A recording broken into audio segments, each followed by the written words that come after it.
जानकी की शादी उसके माता पिता ने बहुत ही कम उम्र में करवा दी थी, जिसकी वजह से उसकी पढ़ाई भी पूरी अधूरी रह गई थी। लेकिन जानकी को जब भी वक्त मिलता था वो अपने आप को किताबों में व्यस्त कर लेती थी। अरे क्या कर रही है तू? जब देखो बस मौका मिलते ही किताबों में घुस जाती है। अरे घर के काम कौन करेगा? और नहीं तो क्या।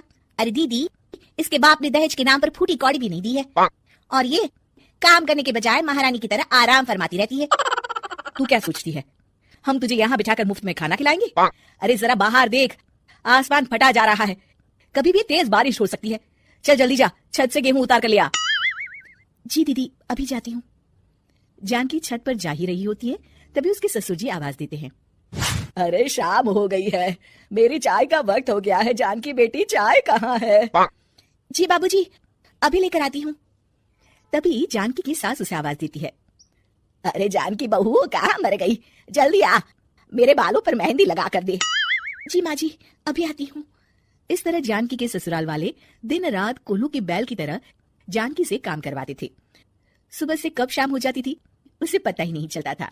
फिर एक दिन, अरे क्या हुआ, इतने धीरे धीरे हाथ क्यों चला रही है? खाना तो तीनों टाइम खाती है। माँ जी, आज मेरी तबीयत कुछ ठीक नहीं है, सुबह से बुखार है मुझे। अगर आप मुझे डॉक्टर के पास ले चले तो दवाइयाँ लेने के बाद शायद आराम मिल जाए। अभी तेरी उम्र ही क्या है, छोटी छोटी बात पर बीमार पड़ जाती है। अरे मुझे देख, इस उम्र में भी कितना काम कर लेती हूँ। आजकल की लड़कियां तो बस काम चोरी का बहाना ढूंढती रहती है। डॉक्टर के पास जाने की जरूरत नहीं है, मैं तुझे अभी काढ़ा बनाकर देती हूँ, पी ले, उससे आराम मिल जाएगा। जानकी की सास उसे काढ़ा बनाकर देती है और फिर से जानकी को काम पर लगा देती है। जानकी के ऊपर काम का बोझ और बढ़ जाता है। दोनों जिठानी अपने हिस्से का काम भी डांट डपट कर जानकी से करवा ही लेती थी। फिर एक दिन काम करते करते अचानक जानकी को चक्कर आता है और वो गिर पड़ती है। जानकी के ससुराल वाले उसे फौरन अस्पताल में भर्ती करवाते हैं। तब तक वहां जानकी के पिताजी भी पहुंच जाते हैं। इस लड़की का पिता कौन है? बुलाओ उसे। जी डॉक्टर साहब, मैं हूँ जानकी का पिता। तुमने क्या सोचकर इतनी कम उम्र में अपनी बेटी की शादी करवा दी? आज तुम्हारी बेटी अस्पताल में किसी बीमारी की वजह से नहीं, बल्कि जरूरत से ज्यादा शारीरिक और मानसिक तनाव न झेल पाने के कारण पड़ी है। अब क्या बताऊं डॉक्टर साहब, हमारे यहाँ तो लड़कियों की शादी कम उम्र में ही करवा दी जाती है।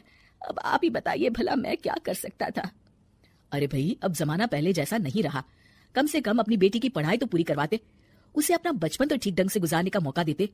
तभी डॉक्टर साहब जानकी की सास से कहते हैं, और आप बहन जी, इतनी कम उम्र की बच्ची से दिन रात इतना काम करवाते हुए आपको जरा भी शर्म नहीं आती?